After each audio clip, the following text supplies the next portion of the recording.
Hey everybody, we're live, and we're going into the conference. So I'm going to be quiet, and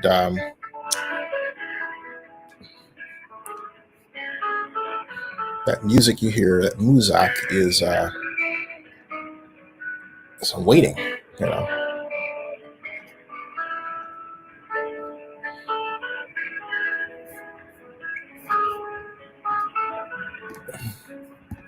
Waiting. Okay.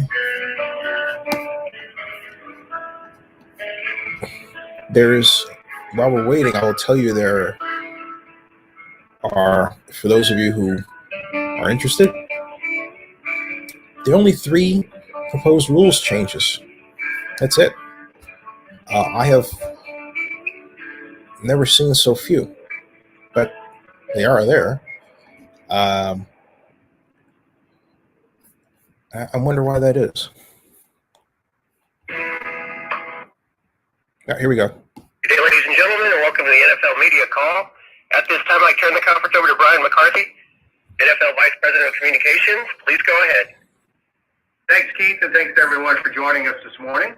We're looking forward to seeing you over the next few days in Palm Beach for the annual meeting, the first in-person meeting for annual since 2019. We do have a very robust agenda, and we'll have a number of briefings for you all beginning on Monday.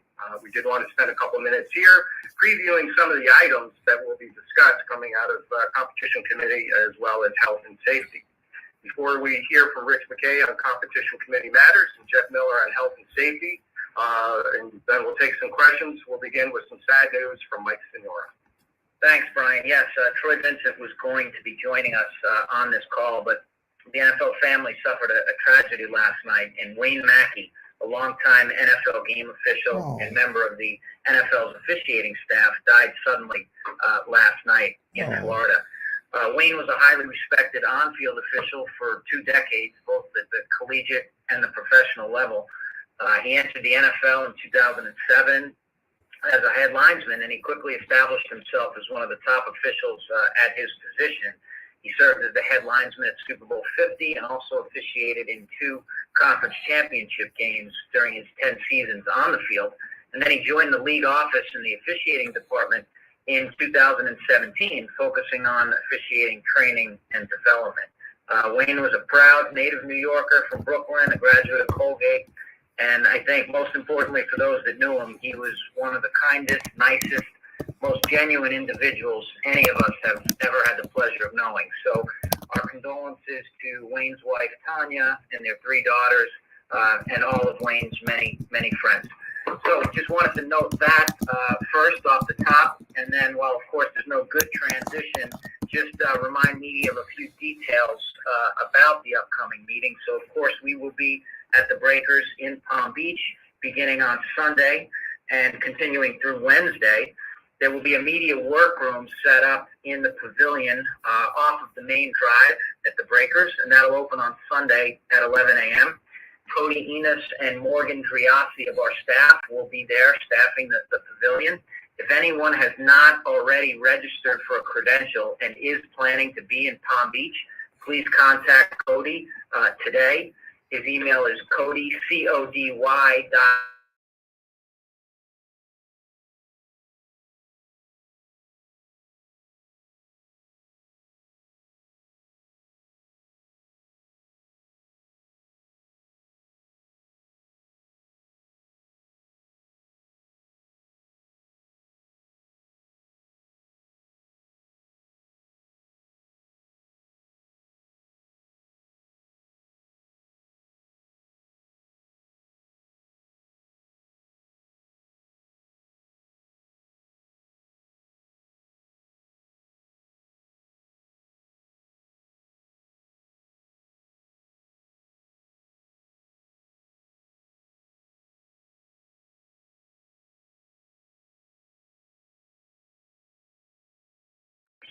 Rich. Yeah, thank you. First, I do, Wayne Mackey, it's a tragedy. He was with us in Palm Beach as we worked on preparing our Competition Committee report, and to Tanya, who was with us too. I'm just our condolences. It certainly a shock to all the people that work in the league office, work with Wayne.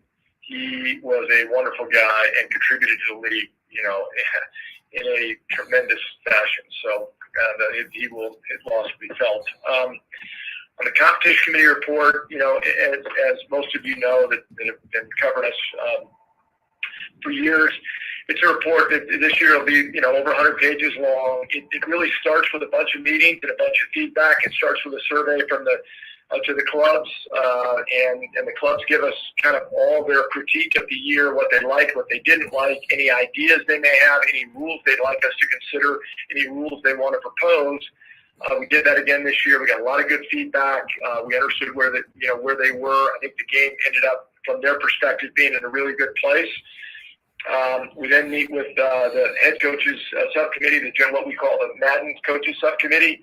It's a group of active head coaches that kind of give us their input and the things that are on their mind. We meet with the NCAA. We meet with Jeff Miller and the Health and Safety Committee. We meet with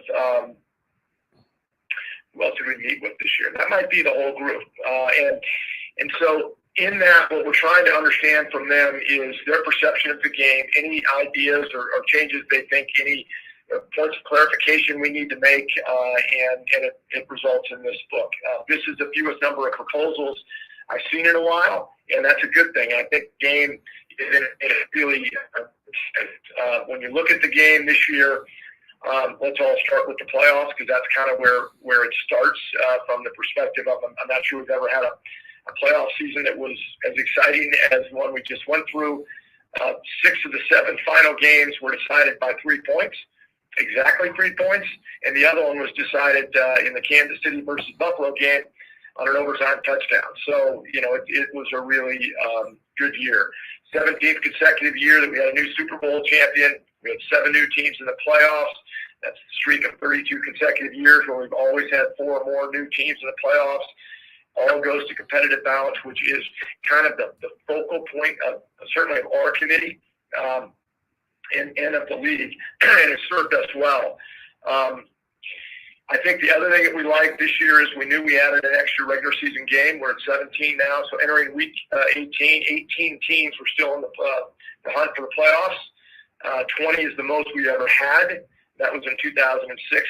18 is tied for second most. So, that's always a good trend for us. We had some things happen in the game this year that are continuing to show how the game's evolving, that more teams going for on fourth down than we've ever had in the history. We have more teams attempting 2-point conversions than we've ever had before. So those are just showing you as the game evolves and coaches and their approach to the game evolves. Sometimes our rules in respect to that will change, but that is definitely 2 things we've seen a lot of. I want to mention sportsmanship. It was brought up this year, and it was talked about a lot. We went through and looked at a lot of plays. We made some clarifications with the officials and the officiating department on sportsmanship, but at no time, did we hear anything from either the surveys or from the coaches subcommittee, and certainly not from the NCAA, that either college football or pro football should be backing up on the issue of sportsmanship. It is paramount to the integrity of our game. That includes coaches and that includes players. We'll do some video to show that and to make sure that everybody's clear on what is allowed and isn't. But sportsmanship will be brought up when we get to Palm Beach. As far as rules go this year, there's only 3 rule proposals. I'll cover them real quickly. Indianapolis and by Philadelphia.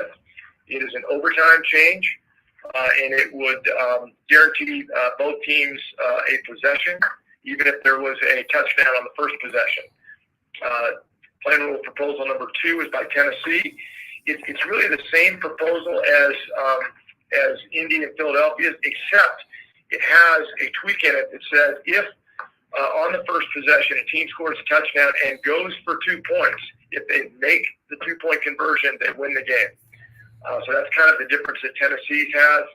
And then player proposal number 3 is submitted by us, the Competition Committee, and it just is a reiteration of what we did last year for 1 year only, which was we limited the number of people in the setup zone, which is on the kickoff, to 9. We took one person that used to be in there kind of out. We limited it to 9. We did that with the hopes of impacting onside kicks. Historically, the onside kick had been recovered at a rate of about 13.5%. From 2018 to 2020, that had gone down to 7.8%. So it was just going down. We felt like we needed to do something to try to get that number back up. And we only had 4.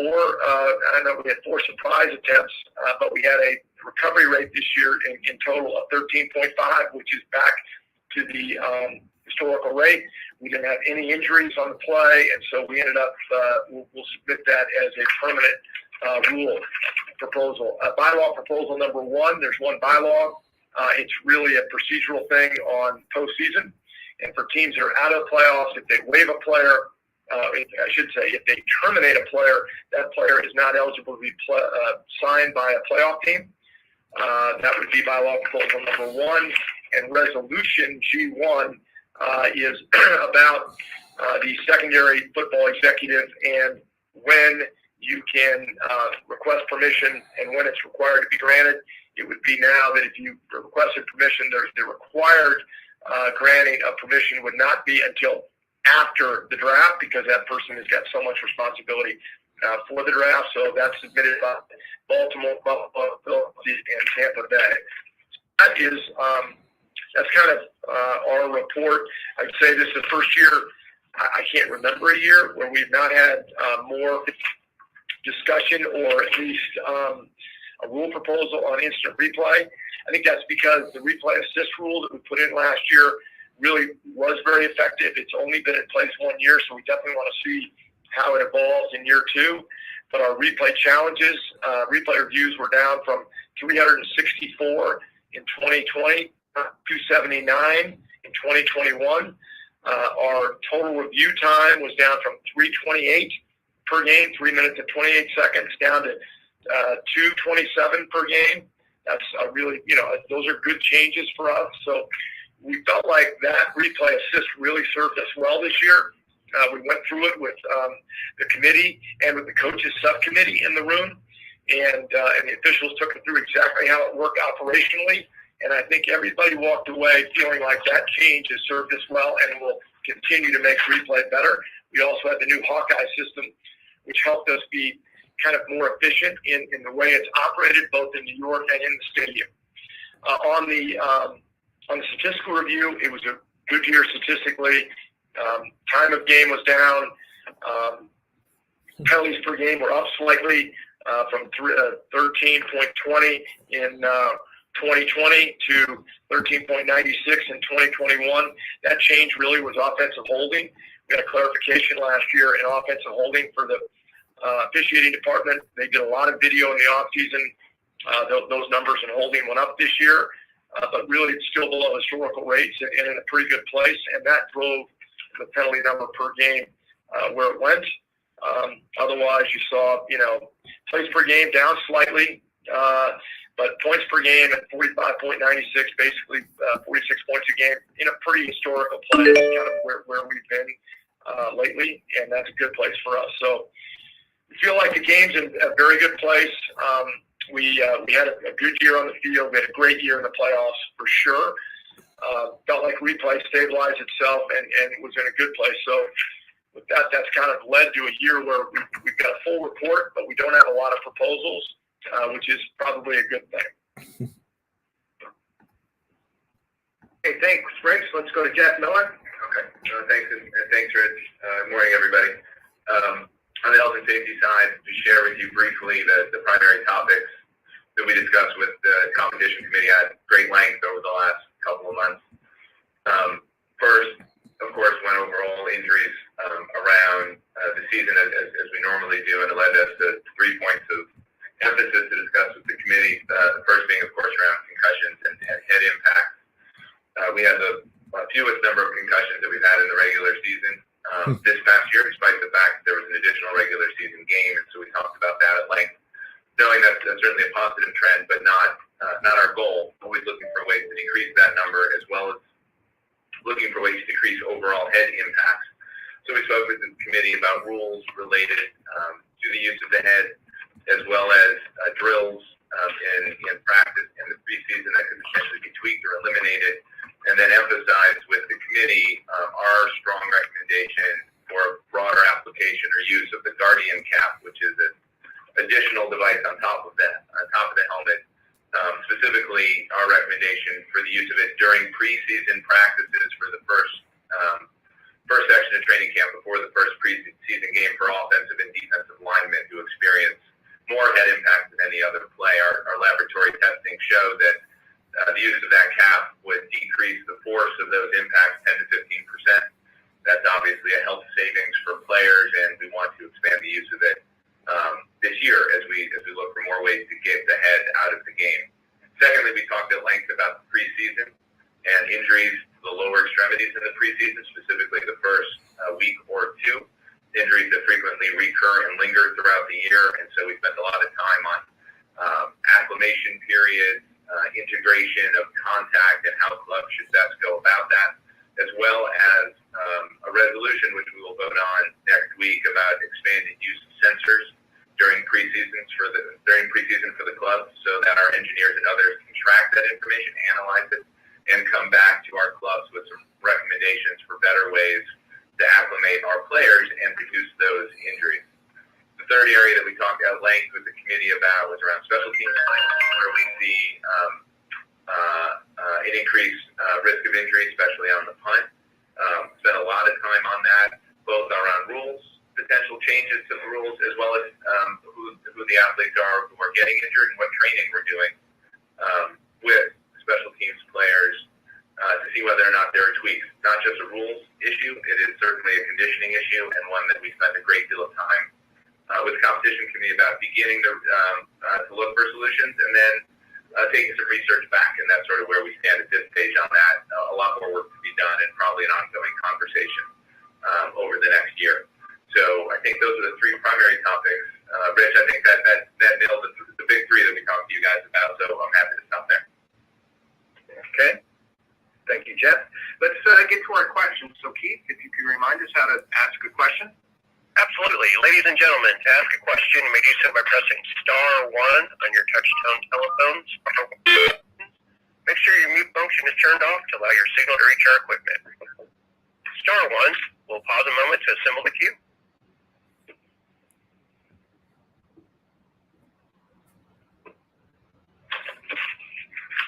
I'm ready, Keith, if you're ready.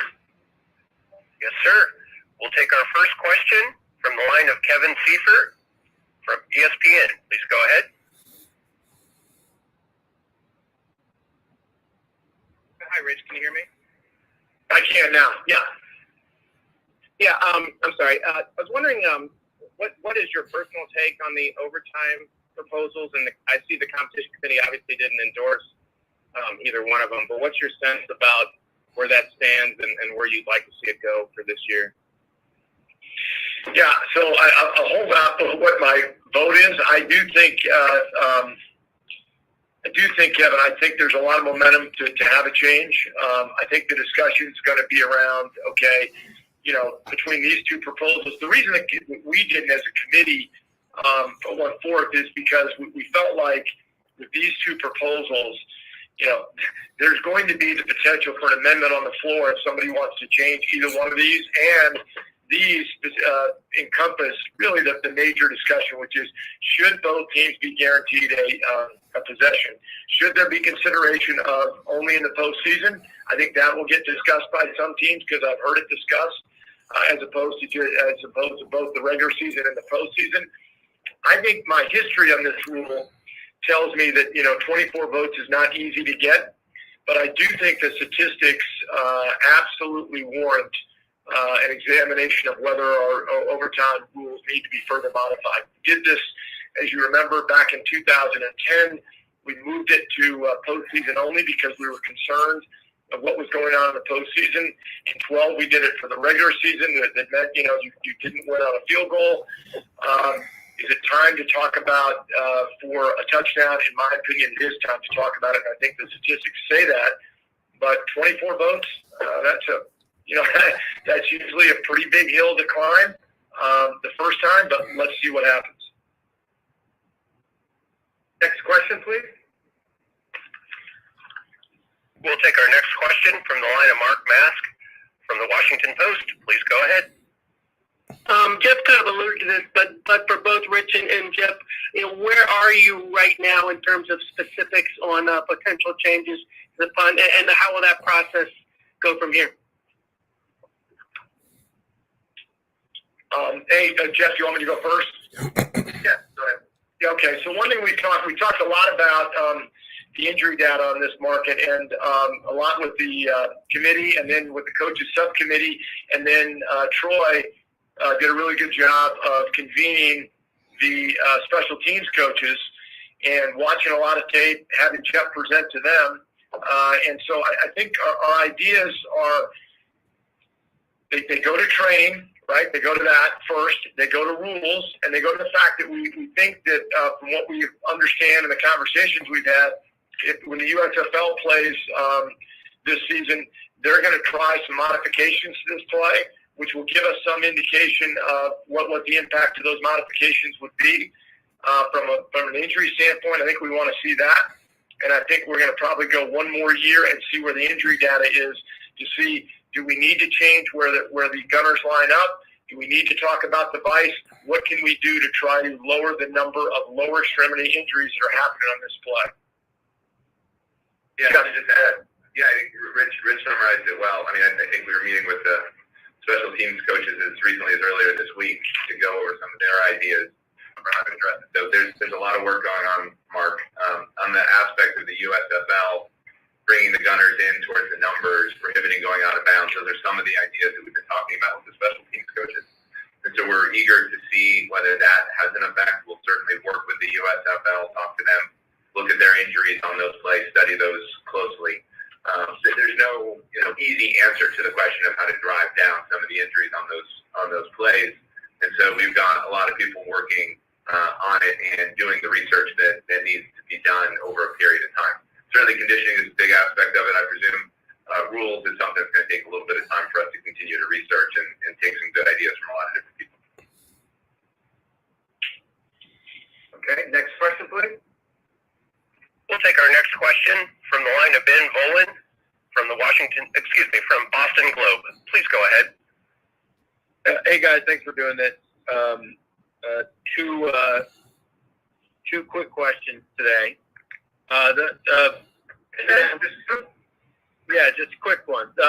Bill's GM Brandon Beane mentioned at the combine that they were going to submit something about a 10-minute or like getting rid of sudden death in overtime, and I didn't see it on the list here. Obviously, do you know what happened to that proposal? I do not.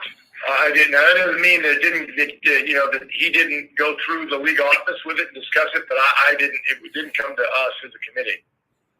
Okay. And then with taunting penalties, there were some pretty significant penalties, 15 yards, and there were several calls last year that I think a lot of fans felt were pretty minor violations. Would you guys consider lessening the penalty at all for some of the taunting calls? No, on the sportsmanship side, those penalties are 15 yards. I think that what we did do on taunting is look at all of them and go through some of them that probably were in the eyes of the fans, but also in the eyes of the coaches, were ones that maybe we don't want called. So I think we did some clarification on that. But I think that the idea, the call number was high. The call number, like you would expect, was much higher. The first half of the season it was than the second half. There was an adjustment, and I do believe that I don't see us changing that penalty, and I don't see us changing sportsmanship and the focus on it. I do think there'll be further clarification in the way officials are looking at taunting, just to make sure that the players understand exactly what is being looked at, and what is a foul and what isn't a foul. I think we'll do that by video this offseason. Thanks a lot. Thanks, Rich. Next question, please. We'll take our next question from the line of John Kirk from Toronto Sun. Please go ahead. Morning, guys. Rich, I'm wondering where the competition committee stands on the following argument. It's not just against the Indy-Philly overtime proposal, but perhaps as a launch point to involve creativity involving conversions in overtime. On its face, it seems more fair. I get it. Both teams get a possession, but what I can't get my head around conceptually is that let's take Kansas City win over Buffalo. They get the ball, they go down, they score 7 points. If Buffalo's given a chance, they go down and score 7 points, then what have we done? Kansas City now just can win the game on a field goal when it was already good enough to romp for a touchdown. Where would the unfairness argument end? Would somebody then say, well, Buffalo should deserve a second chance? Where does the competition committee stand on that argument? Yeah, so again, I'm not going to give you my personal view on where all our votes are because it's not a competition committee proposal. But I would say to you, John, on your point, because we have one thing the league office has really done a good job of in the last 5 years is ramp up their data and analytics. We have a lot of data and analytics around overtime and the impact of rule changes and what the projected impact of rule changes are. I think the theory on your point of, well, if you just give another possession, all they'll do is go down and score a touchdown and remember, they reserve and have the right to go for two. And if they go for two and make it, they win the game. So there are ways that this doesn't just become another possession. If you feel like your defense is tired, you scored, they've already scored, you have that opportunity to win the game at that point, going for two, which probably many people would. So I think that's kind of the discussion that we're going to have when we get to Palm Beach. But as I say, getting to 24 votes and getting everybody to agree on that is always complicated. I would say something else to you. As a committee, just having lived in this overtime world for a long time, haven't been in a long time, but it's been 10 years, but is one thing we've tried to do is make sure that overtime is designed to be traditional football. And that means we're going to have special teams, we're going to have field position, we're going to have the ability to play defense. All of those things are elements. We've never tried as a committee, at least, ever to try to get ourselves into any type of gimmick into in the football game. We try to play traditional football, but the progression of offense and how efficient offenses are, and specifically in the postseason, where in 12 overtime games, coin toss winning team has won 10 times, and 7 of those on the first drive. Offense has progressed a lot, so that's why there's a discussion of a rules modification. Thanks. Next question, please. Our next question comes from the line of Mark Gahn with Buffalo News. Please go ahead. Yes, just to be crystal clear on the G1 proposal regarding secondary football executives, could you just give a few examples?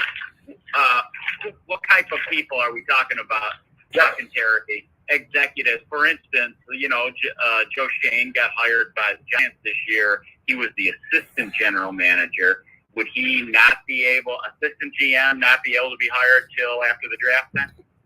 No, he would be, because he was hired to be a general manager. So this resolution has no impact on people that are going from whatever job they're going to general manager.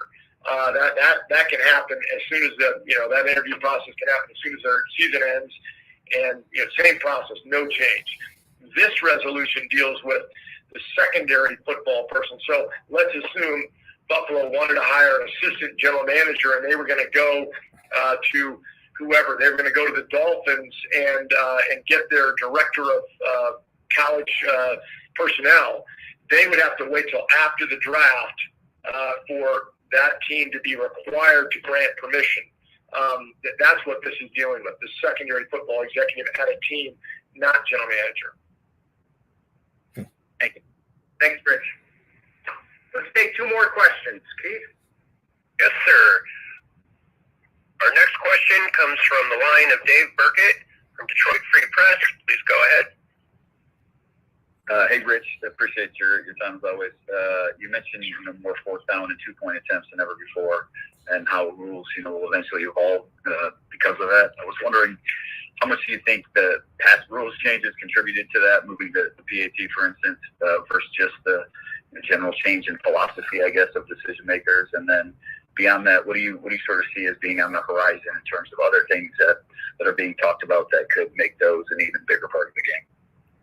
Yeah, it's a good point. So I think that we are now at a point where extra points. When we moved the extra point back, we went from 99.6%, I think, is where we were, back to somewhere around 93%.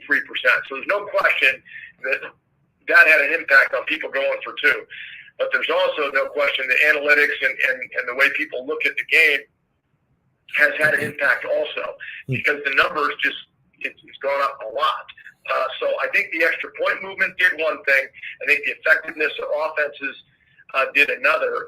And I don't think, none of us think that that's necessarily going to go in the other direction and go back to where it was. So I just think, when I look at 2-point conversions, we are really at a high number right now, and it's a good thing for the excitement of the game. So I don't think we want to change that and push people back to, the extra point. What we didn't like about the extra point, the reason we moved the extra point back, was it had become a ceremonial play.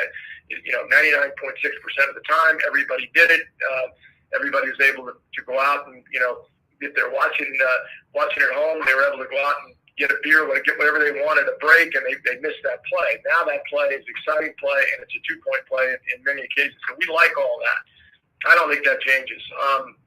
I think rules-wise, I don't know that I see anything that impacts the going for it on fourth down and or the 2-point. On the going for it on fourth down, I think analytics has driven it a little bit, and I think the idea that teams have decided that you have to score in our game because scoring is so high and offenses are so effective, make people more willing to take chance, specifically when they get to the other side of the 50, and that we see that in the numbers for sure. And I think that's a good thing. The possible changes to the punt, you don't think that would have any impact on? I think that the thing about the punt, right, is that so the punt remains that play, right, that has a lot of space and speed to it, and the majority of those injuries are occurring to the outside guys, right, to the two guys that are the gunners and to the punt returner. If we modify those rules to try to make it safer, I don't think it will change people in looking at fake punts. That's not what the intent of this is. The uniqueness of the punt, as you know, is the fact it's really an offensive play. I mean, it's a special teams play once the punter punts it, but it's an offensive play before that for the defense. So we've always got to respect that, and that's something that makes this play harder to change than the kickoff, which is a traditional special teams play. And that's one of the things that we told Jeff. We just need to take our time, because this is an offensive play until he punts it, because you can run it, you can fake it, you can do a lot of things, and we don't want to take that away from the offense or in this case the punting team. Thank you. Okay, let's take one final question. Yes, sir. Our final question comes from the line of Mike Rice from ESPN. Please go ahead. Thank you. Rich, when the competition committee has discussed overtime, what have been some of the main points of discussion for the scenario of just putting a set time on the clock and just playing? Yeah, it's funny. That's one that was brought up many years ago. I think, Mike, the theory on that has been that, number one, we don't want to have a lot of we're not trying to have more plays in overtime.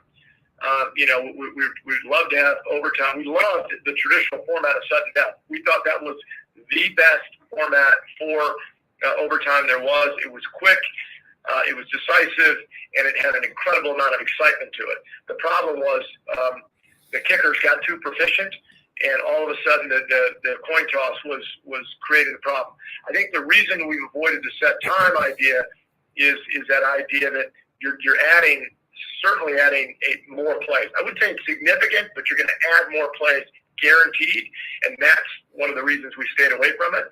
Plus the area of excitement. We always have liked the traditional sudden death feel that this game can end on the next play and what that means to overtime.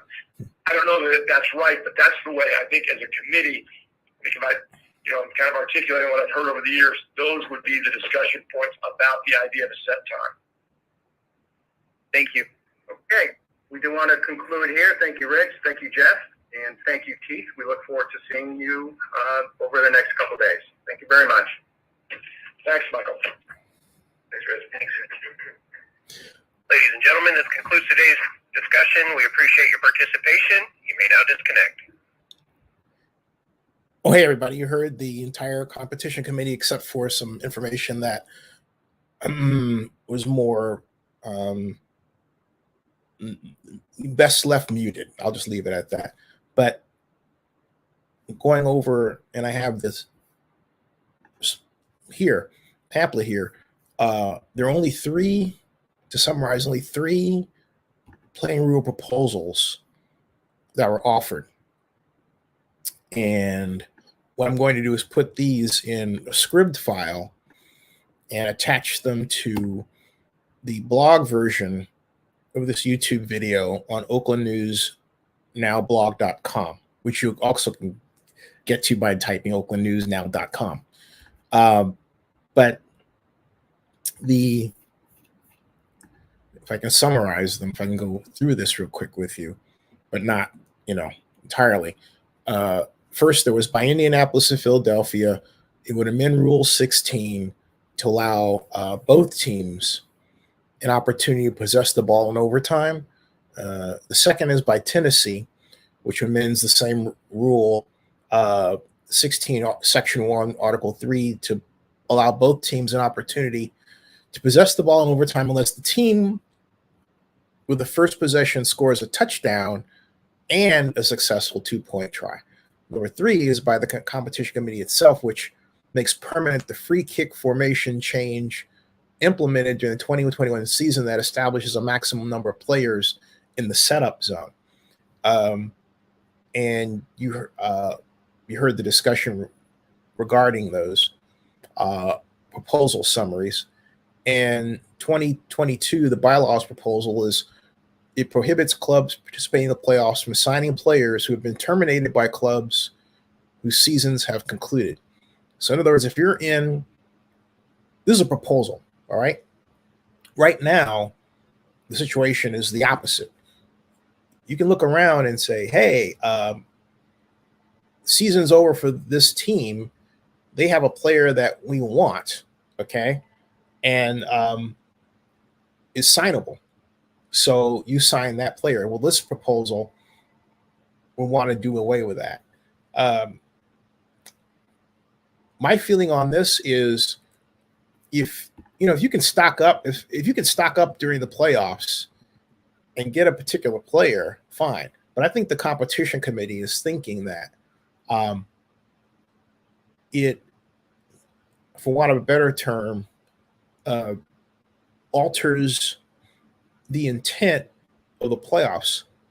The intent of the playoffs is to have a playoff of those teams that were structured thus just so, and the roster was in a particular condition when they made the playoffs and began play at the end of the season.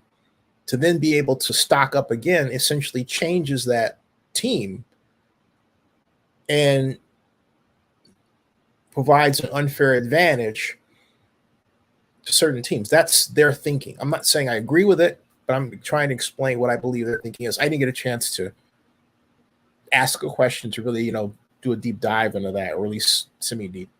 But I can always reach out during the annual meeting or sometime.